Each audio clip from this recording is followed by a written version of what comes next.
Hello friends, and I probably should take this off. This is probably gonna annoy y'all so much. This is my Nana's bracelet. It was her first gift, I believe, from my grandfather.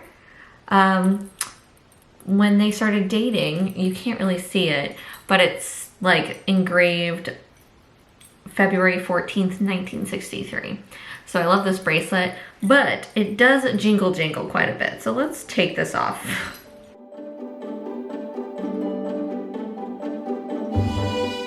Now it's off. All right. Hello, Happy New Year. My name is Victoria. Welcome back to my channel, and welcome to the 2024 reading survey, reading wrap-up video. So I'm kind of doing a combination of things. I was watching Gabby's reading survey that she does every year, and I thought that was a really fun way to wrap up our reading year. But I also want to include my stats in this video as well. I want to do this all in one little quick to do. So that's what we're going to do. I actually printed out the questions that Gabby used. Thank you, Gabby, for putting these in your video description, because I really wanted to do this and I thought it would be fun to do it with all of you. And in addition, I have 3 different reading wraps that we can go through. So if you watched my prepping my reading journals for 2025 video, which I will link, I think here, right? It flips, I don't know, here? I don't know. Which I will link and put down below. But I also integrated my StoryGraph and GoodReads and Fable accounts. So they have the majority of my books on here. Now, before we dive into these questions and into my stats, I will say that somehow the total number of books is different on every single app.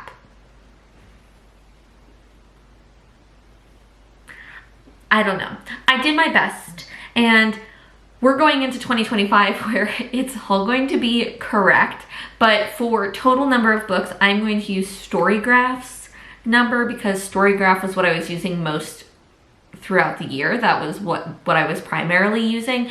So I think the numbers there are probably most accurate. So when it comes to those kind of questions, we will go ahead and go with StoryGraph.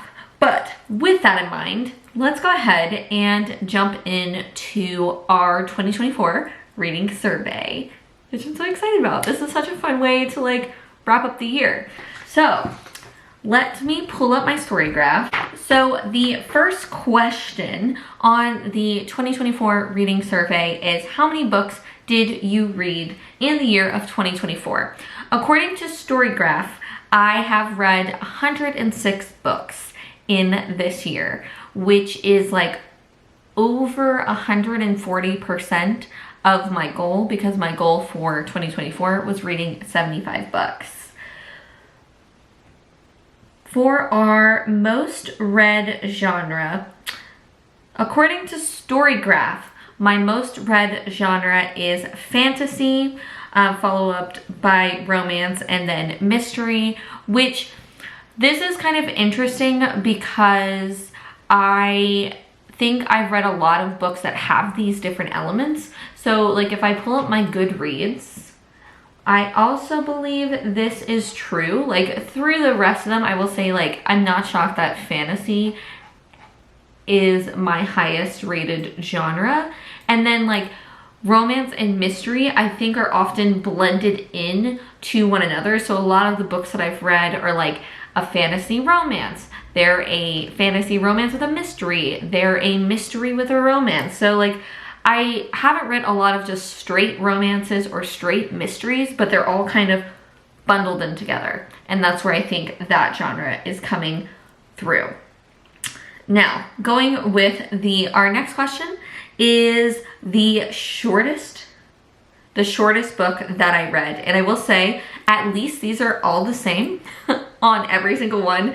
So the shortest book that I read this year was The Scepter by J. Bree, which I started reading and didn't continue on with the series. It's a fantasy considered probably like a romantasy, I would say. But I think it's more like fantasy romance than romantasy, but I really wasn't enjoying it, so I didn't continue on with the series. But there's like 2 short books and then like a full book is what I believe of this series. And then the longest book, but this actually surprised me, but the longest book that I read in the year of 2024 was Proven Guilty by Jim Butcher, which is number 10, 9 in the Dresden Files series. So that is the longest book that I read, which I'm surprised that's the longest Dresden Files series book, but it is. Okay. The next question on the survey is a favorite debut book in 2024. This one I should have thought of a little bit more. Favorite debut book in 2024. This is also hard because like I didn't read a lot of debut novels. Is this one a debut? Okay. Boy, that was a tough one. Okay, I had to go deep in searching here. But my favorite debut novel, because I haven't read that many, is going to be Welcome to the Hunandong Bookshop by Huang Burung, which I read for the GoodReads Choice Awards, but I actually read that for the fiction category, and I gave it 4 stars, and it was really good. It's a very sweet book. It's a book in translation from a Korean author, and I thought it was just like a warm cup of tea on like a cool, cloudy day kind of read, and I had a good time, and I will definitely pick up a book by this author again. So the next question on the 2024 reading survey is a favorite book not published this year, which this will be pretty easy because in my books, I had quite a few that weren't published in 2024. But my top book of the year was The Adventures of Amina Al-Sarafi by S.A. Chakraborty, and that was not published in 2024. So I believe that is also my favorite book that was not published this year. Easy peasy. A book that lived up to the hype.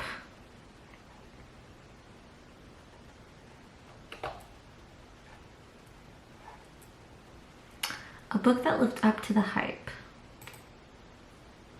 I want to pick something different than what I already have picked.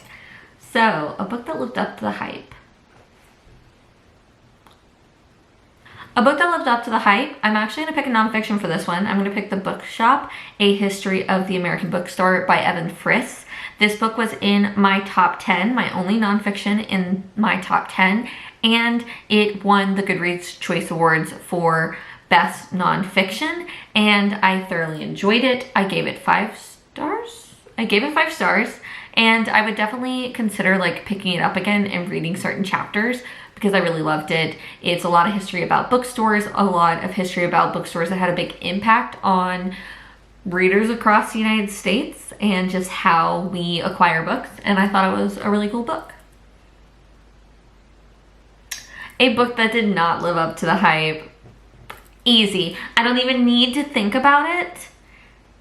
The book that did not live up to the hype was The Games God Play by Abigail Owens. I chose that book for my romantasy choice. It was actually like the second choice that I did, but I really wanted to read it from the romantasy category, and I gave it 1 star, and I could go on an entire rant of why I really, really dislike this book. But you can check out my GoodReads Choice Awards video if you want to hear me go on a full rant about it, because I will not subject people who have watched that video to this rant again. But yeah, did not. I would say like in general, romantasy, we could put this all in that category. Romantasy has not lived up to the hype for me. I am not about it. I don't want to read her anymore. I think I've already mentioned this, but I'm going on a romantasy ban for 2025 because I just have no luck with it and I don't want to read it anymore. Don't want to, so I'm not going to. Anything that people are like, oh my god, romantasy, I'm like, no. We don't want her, we're not gonna read her. We will not be on that hype train. I will read contemporary romance. that the girlies recommend over romantasy, because generally speaking, the contemporary romances that I have read that are very, very popular on BookTube, I've enjoyed most of them, or at least didn't hate them. So I would rather take those recommendations, and that's what I'll be doing. Book that felt like the biggest accomplishment. Oh, this is interesting because I had two big challenges, at least for me personally, this year. And so it's gonna kind of be between two things. So my first challenge was I wanted to read all of Jane Austen's novels, and I did that in the month of February. And then the second challenge that I did was reading all of the Dresden Files up to the one that's most recently published, which is Battleground. And that was a reread for me for most of them, and I finished that like right at the end of DragonCon, which was my goal. And so both of those were huge accomplishments for me this year, and I feel very proud of them. But because, which one do I feel like is the biggest accomplishment for me?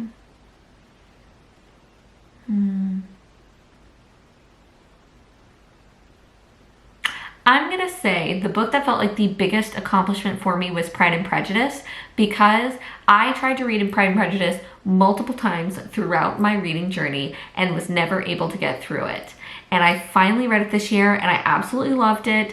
It was my favorite Jane Austen novel. It's amazing. It lives up to the hype. It's everything I wanted and more. And I'm so glad that I finally read it. So I'm gonna stick with that.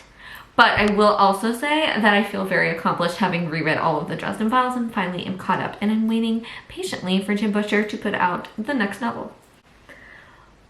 All right, let's get into favorite character. This one is tough. Favorite character. I honestly,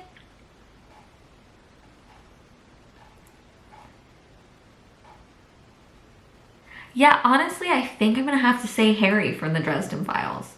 Just because he has been a part of my life. The character of Harry Dresden has been a part of my life for so long that I just feel like he is one of my favorite characters. He's infuriating, but like, I don't know, he feels like a friend because I've spent so much of my life interacting with that character. Yeah, I think it has to be Harry Dresden. He's just the one that sticks in my mind, the one that popped up first. And so I feel like that has to be right. Least favorite character. Who did I hate the most? Ooh. Least favorite character. Oh. Oh, I just saw it, and I think this is a solid one. My least favorite character is from Slewfoot. Just thinking about him makes me angry. What is his name? Okay, hold on. Let me do some Googling here. Wallace. Yes, Wallace. Wallace is my least favorite character of the year. Wallace is Abatha's from Slewfoot's brother-in-law. And he is essentially like takes advantage of Abatha's husband, Edward, and is trying to steal his farm. He's just a shit person in general, and then is trying to kick Abatha out of the farm after her husband passes away, which I don't think is a spoiler. I hope it's not a spoiler. And just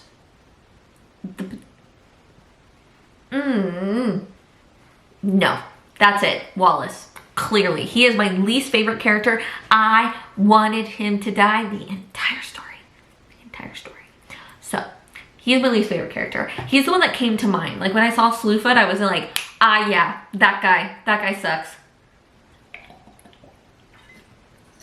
That's it. He sucks. Ooh, okay. Most shocking book moment.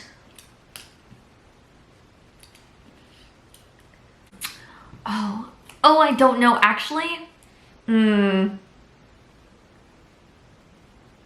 Okay, no, I take that back. Most shocking book moment was in Battleground, the most recent book in the Dresden Files series, and that was a death of a character in the book. And yeah, I can't say any more. Obviously, if you've read them, you know who I'm talking about. Yeah, that was the most shocking, just, wow. Oh my gosh. Yeah, no, most shocking. That's all I have to say. That's all. Okay, fine. Favorite couple in OTP. Okay. So,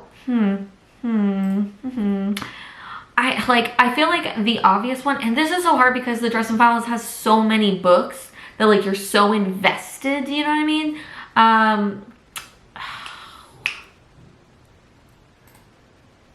Oh, but like I want to pick somebody else too.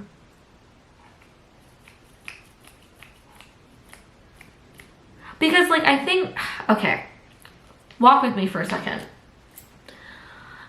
I think when it comes to favorite couples, when you're somebody who reads in a series, generally it's a slower burn. Unless it's romantic-y, then it's never a slow burn. But generally it's a slower burn. And because of that, I feel like you're rooting for them longer and you're shipping them longer, which makes you more invested in that relationship. So what is this? I did not read this. I have two, I think. So my first, and will be of no shock to anybody who's watched my Dresden Files rereads, my first ship, my first favorite couple that I was like, that I root for in the books. And this is not spoilers here. This is just a couple, like a coupling that I had been hoping would happen throughout the Dresden Files series. So that is Dresden and Murphy from the get-go. Like, I have rooted for them to get together from the first book. I think their friendship, and as it builds and they like lose trust and gain trust and rework things and all this kind of stuff, like it to me is a strong bond, and I just root for them. I do. I know not everybody's a fan who's a fan of these books, but I am a big fan of Harry and Murphy getting together. So that is one. The next one, as you can tell, I like shipping. The next two would be Veronica and Stoker from Veronica's Speedball series. Now, I've only read up to book 4, but I ship them really hard. I like them together. A lot of people think Veronica's annoying. I don't find her that annoying. And I just like them together. I think they're a lot of fun, and I want them to be happy in whatever way happiness looks best for them. The next question is the best written book you read this year. Pride and Prejudice. That's it. Okay, favorite book cover of the year. Ooh, fun. Okay, so I do really like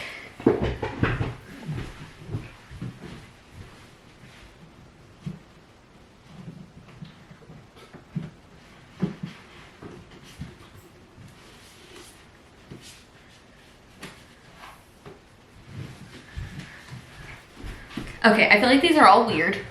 They don't like have a lot in common. Maybe they do, actually, now that I'm looking at it. Maybe some of them do. Okay, so favorite book covers. I don't know if I can pick one. I don't really know what I love in a book cover. I do love the Emily Wilde's book covers. And I like this color palette that we had for Emily Wilde's Map of the Otherlands. I vibe with the green. I like their foxes, like the blues. I just enjoy this cover. I also like that they don't have book sleeves. I hate book sleeves. So I also appreciate that these hardbacks don't have book sleeves. So that is a big plus for me. Another one, and this is why I thought about this one, is because it like instantly I looked at it and I said, ooh, is The God and the Gumio by Sophie Kim, which is like a K-drama if it were like a book, and I really enjoyed this. I think I gave it like 3.5. But this was a really fun book, and I think the cover is just stunning. The colors and the style are just really fun on this book, so thoroughly enjoyed this cover. Another one that just gives me like all the witchy vibes and is very October is A Dark and Secret Magic by Wallace Kinney, which this is the sleeve. Would have preferred this to be like Emily Wilde's, where this is actually on the hardback, but that's fine. And then another one, which I don't know why I love this one, but it does just stand out, is Long Live Evil by Sarah Reese Brennan. It's the purple, it's the block letters, the drawings, like, it's just fun. It's a fun cover. It really pops and like catches your attention, which is why I picked this book up in the first place. Like, I know like people were talking about it, but I really picked it up because of the cover, because they just kept standing out to me, and I had so much fun with it. So great covers. Oh, I skipped one. So a book that you pushed the most people to read in 2024. I will say that I know I influenced Heather to read the Mirror Visitor series.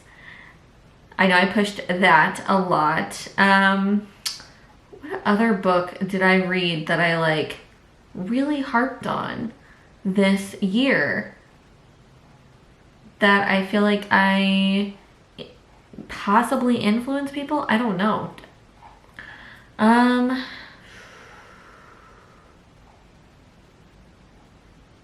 Yeah, I think I'm gonna go with that one. If I influenced you to read a book, please let me know. But I'm gonna go with the Mirror Visitor series, because I know I talked about it quite a bit in the beginning of this year while I was reading the first 3, even though I still need to read the last one. I just keep putting it off.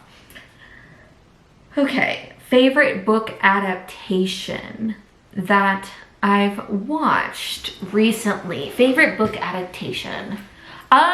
Okay, so this one I think is actually easy because we are currently watching Silo, and I tried to read Wool a long time ago and never got through it, and I think Silo is an excellent TV show. It's on Apple TV. The 2nd season is out currently. It has Rebecca Ferguson in it, who's fantastic, and it's a great show.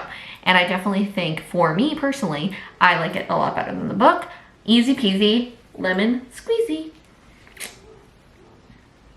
What book made you cry the most? Battleground from the Dresden Files series. It's the only book that made me cry this year. Like, cry. What book made you laugh the most this year? You know what? I think Long Live Evil. This book was funny. There were some really funny characters in it, and just like the whole situation was really comical to me. So I'm gonna go with Long Live Evil. I can't think of a specific moment, but this book just had me smiling and giggling and kicking my feet and having a great time the entire time. So we're gonna go with Long Live Evil. I think that's a solid choice. Oh, a new favorite author that I've discovered. Quite a few, honestly. Off the top of my head, new favorite authors, definitely... definitely Jane Austen is a new fave, which seems weird to say it's a new fave, but I did read all of her books. Other new favorite authors. I gotta think new favorite authors. I see, like, there's favorite series, but how do I know if they're a favorite author if I've not read outside of that series? I guess is kind of hard. But I would also say that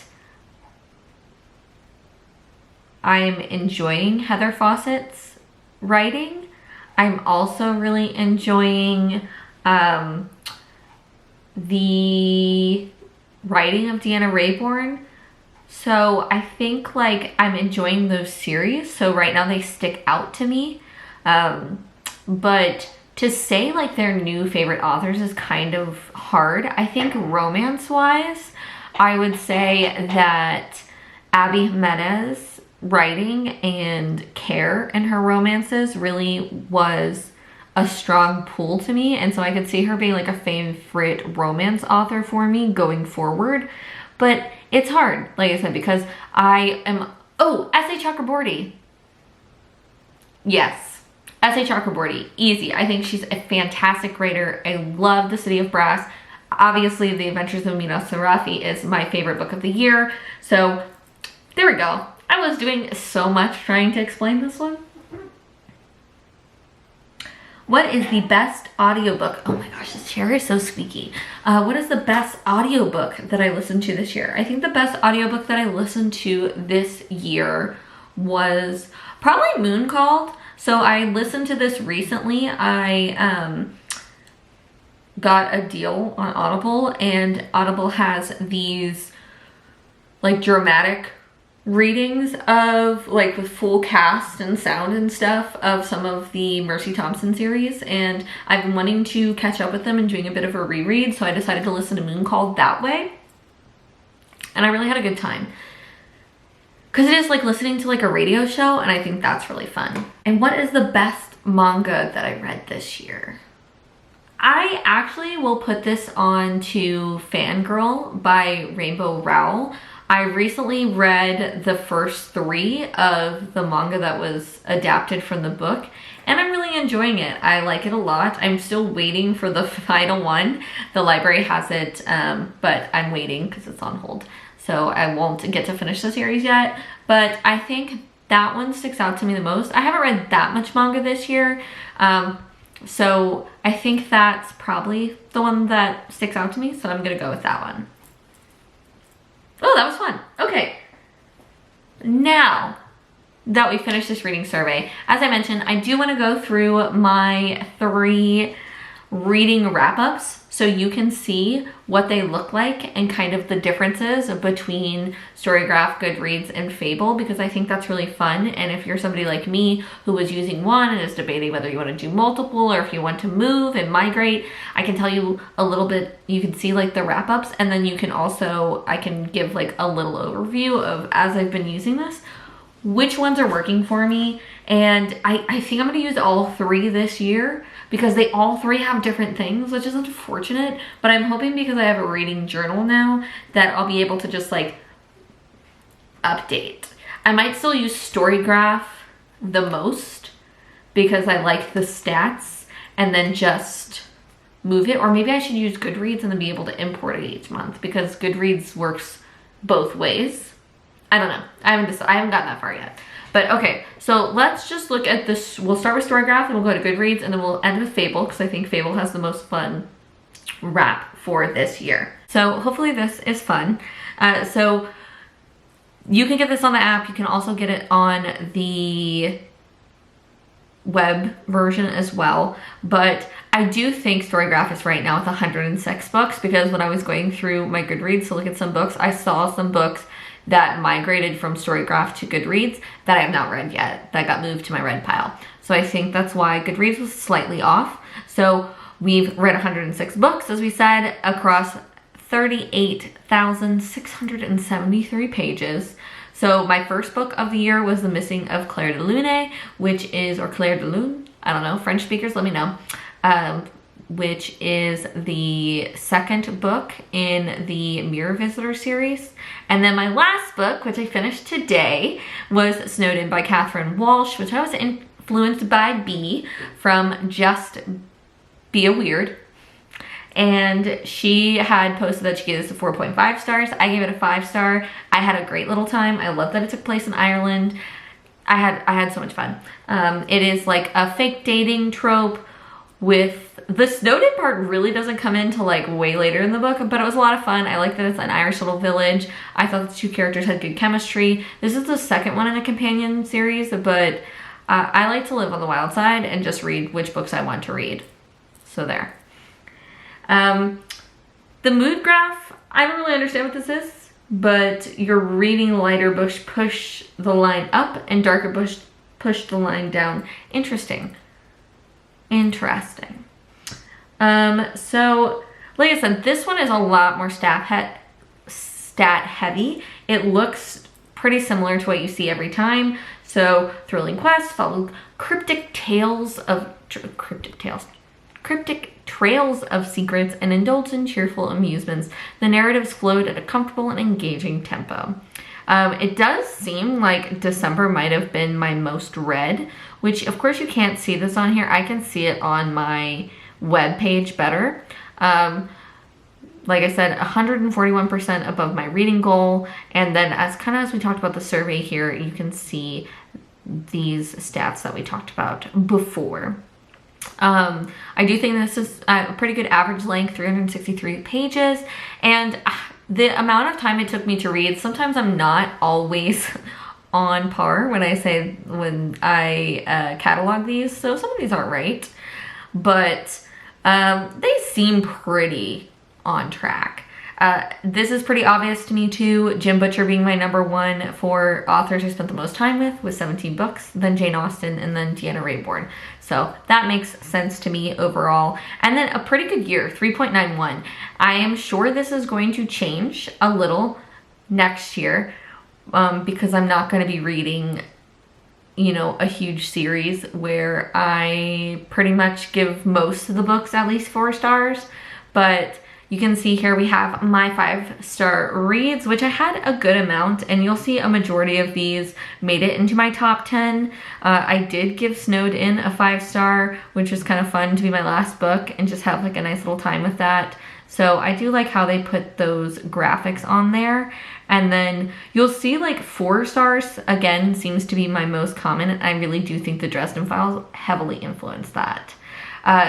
I like that they break down also the months that were better than others. So in August, having my highest rating, I was reading a lot of the Dresden Files in August, trying to catch up for DragonCon. And then the most pages read is in December. And a lot of that I think has to do with me reading for the GoodReads Choice Awards. And then this kind of just gives you an idea of like ratings and comparisons on StoryGraph, which I think for A Curious Beginning, it's because I chose the audiobook specifically on StoryGraph that there were so few ratings on this. And then like the highest rated for those as well. And then I like, this is pretty crazy that I explored the works of 67 new authors.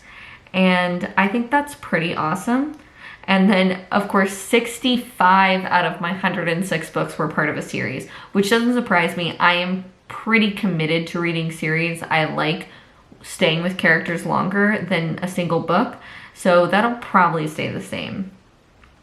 And then I DNF'd 8 books, and I think that's probably kind of low because, like I said, I don't track all of the books, especially if I start it and then I'm like, forget it, I don't even want to read it, then sometimes I might not even make it on StoryGraph. And then saying I successfully completed 1 reading challenge, I successfully completed a couple, but I think the way the challenges were set up, it didn't show them as completed, even though I did complete them. But that is our StoryGraph wrap. Now let's go over to the GoodReads one, just to see how they compare. All right, your year in books. Again, I think what I will say about this GoodReads one is I think of the 3, probably not my least favorite. So, my year in books. Again, I moved some books over. I'm gonna have to keep looking at it, but I think 106 is really the number, so I think this is a little inaccurate and just has to do with StoryGraph being pulled over into GoodReads. But you'll see like most of the stuff is still correct. A little bit of variance on page length. I think that just depends on which book they're picking, which edition. I think that's interesting. Of the least shelved book, A History of Present Illness, it doesn't actually surprise me. That was a pretty strange book and one I randomly grabbed from the library. Average rating is still the same with 3.9. I think this was really interesting. The highest rated on GoodReads of the books I read was Skin Game.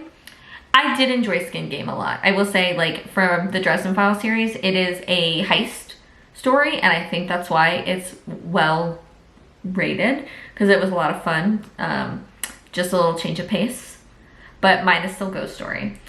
So looking at my books and review, I think it's interesting how they have this. They kind of just like pick different books here, pull out some of the 5 stars and highlight them. But really, this one, not as much to look at as you have when we're looking at like StoryGraph. Pretty straightforward, in my opinion. Now let's get to the Fable one, because I think the Fable one, again, most fun in my personal opinion of the 3, because it does have that kind of Spotify wrapped element to it where it gives you different pages and things. So I think this is super fun. Let's go to our reading wrap, because it's super cute, like you can see here. So it's very similar to that Spotify look, which I think is really fun.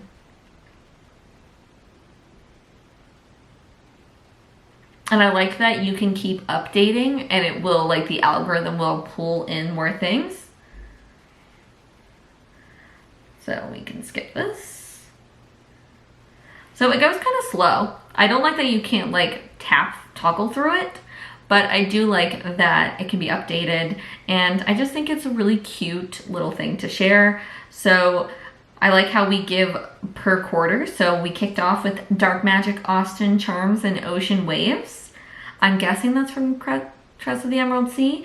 And then in spring, we brought Fake Lovers, Wizards, Dragons, quite the mix. Sounds about right for me. And then summer sizzled with wizardry, heist, and mythical cities. A lot of Dresden Files, which makes sense. Totally makes sense. And then in fall, we ended with cozy mysteries, spices, and thrilling tales. Also true. Also solid. Love it.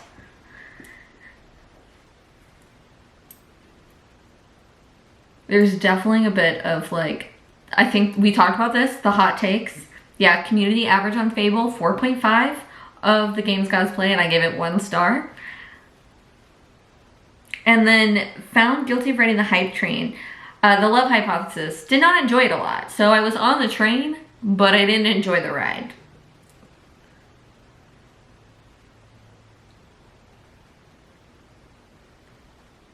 I think it's pretty awesome. I'm in the top 5% of mystery readers, but I don't think that's accurate. Again, because of the blending of genres, like we were talking about. Fantasy, maybe. Fantasy, I will believe. Being in the top 5% of fantasy, I will believe. But again, like, some of these I wouldn't even consider primarily fantasy. And then of historical fiction readers, maybe? But I don't even feel like I've read that many historical fictions. Maybe a lot of girls aren't reading them. I didn't read The Women, and that was like the one that won on GoodReads Choice Awards. But I do like things that are like take place in a historical era. So perhaps. But yeah, I thought this was super fun, and they have like all the books falling on here. Really cute. And then you can, I tried sharing this on here.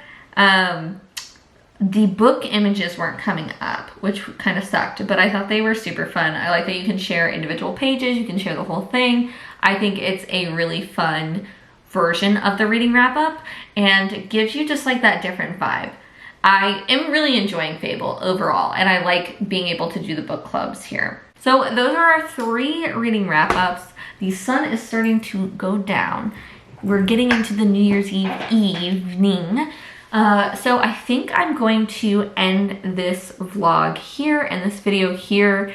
I want to again thank Gabby from GabbyReads for posting her questions that she did for the 2024 reading survey. I enjoyed answering these. These were really fun, and I hope you enjoyed kind of diving into those questions, but also diving into my different reading wraps.